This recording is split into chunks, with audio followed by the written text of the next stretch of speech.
propaganda. Staged photos from Aleppo show people exactly what they want to see. The easiest propaganda to sell is the kind that shows people exactly what they want to see and supports the emotions that people want to feel. A while back I wrote an article about the power of subliminal messaging. Most of the folks who read it agreed that it goes on, but felt like they were immune to its effects. With all the fake news that has been in the media of late, I thought you might find this little social observation about subliminal messaging, propaganda, and cognitive dissonance to be interesting. Last night this tweet popped up on a friend's Twitter feed. Live from #Aleppo. Syrians celebrate their liberation from Al-Qaeda's occupation. Why aren't all Western journalists lining up to cover it? pic.twitter.com/mtj5mch Sarah Abdullah, December 20, 2016. Look at all those retweets and likes. This post arrived on my friend Lizzie's feed via people who have strong political beliefs and opinions about the world in which we live. These are people you assume would be objective, critical thinkers. But as it turns out, they're just as susceptible to visual propaganda as anyone else is. Especially when it shows them what they want to see. Then this happened. I don't believe this is Aleppo. The place has no electricity. It is in ruins. People are hungry. Sorry, I don't believe this picture is real. And astonishingly, people argued with her, using ridiculous Santa Claus-like myths like, but this is government-held Western Aleppo. No, it's not. To win girl images over the web do not show West Aleppo in such a good light. Sorry, but I think it's a fake picture. Could be wrong. After this, several of Lizzie's followers replied with things like "never thought of that," retweeted without thinking, "oh yeah," and all manner of oops. This warm fuzzy picture of a war zone shows no bombed buildings, no rubble. This picture of a fully decorated Christmas tree and happy people in clean clothing was accepted at face value by more than 4,000 individuals in just a couple of hours. How are smart people so willing to believe propaganda? Because it shows them what they want to see. Because they want to believe that the US is inherently good. Because they just don't think things through. All it took was one person to say, "Wait, this doesn't seem right." Within minutes others people began to see the same things that Lizzie saw. But they didn't see it for themselves. Someone had to shake them out of the willingness to accept this. It's really very savvy, this type of propaganda.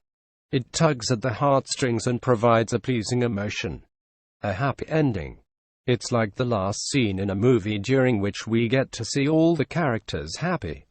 We leave the theater feeling that all is right with the world. Everyone wants to feel that emotion, especially during the holidays. That's what makes this type of propaganda so incredibly effective. We are being fed exactly what we want, and that's why it is so easy to just believe it. Why was the original tweet there in the first place? I was pretty shocked that a supposed geopolitical commentator wouldn't have noticed the impossibility of the picture. It's obvious that the photo was a piece of happy propaganda to assure us that we're the good guys, freeing the heck out of people all over the world. But what this really shows is how susceptible we are to the subliminal messages passed on by a picture and a few words. It shows how much we want to believe that things are good, even when they aren't. This isn't the first staged photo to be shown to the Western world to prove that what we're doing in Syria is the right thing. Just last week, 5 people in Egypt were arrested after they created fake pictures of wounded children in Aleppo, kids that were supposedly harmed by Assad's army. Egyptian police arrested 5 people in Port Said, Egypt for making staged wounded children photos, which they were planning to use to misrepresent on social media as photos of destruction and injured people in Syria's Aleppo, the Egyptian Interior Ministry said on Monday. The group also made fake videos that purport to show the wreckage of airstrikes in Aleppo. The shooting team, which included the photographer's assistants and parents of the children, was detained in the Egypt's province of Port Said, the ministry said on Facebook. According to the ministry, the police witnessed the shooting process, which was taking place near the vestiges of a building destroyed as illegal under the decision of the local authorities. A girl standing in a white dress covered in blood that later proved to be paint drew attention of a police officer driving by. The girl held a teddy bear covered in the same blood and had her arm bandaged.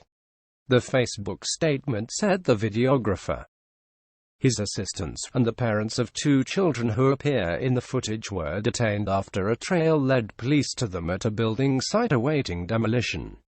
The 5 have reportedly admitted they were planning to distribute the footage on social media, which was supposed to show an 8-year-old girl in a white dress and bandages, covered in red stains while holding a teddy bear.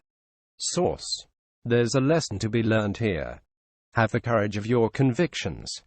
If it feels wrong in your gut, it probably is wrong.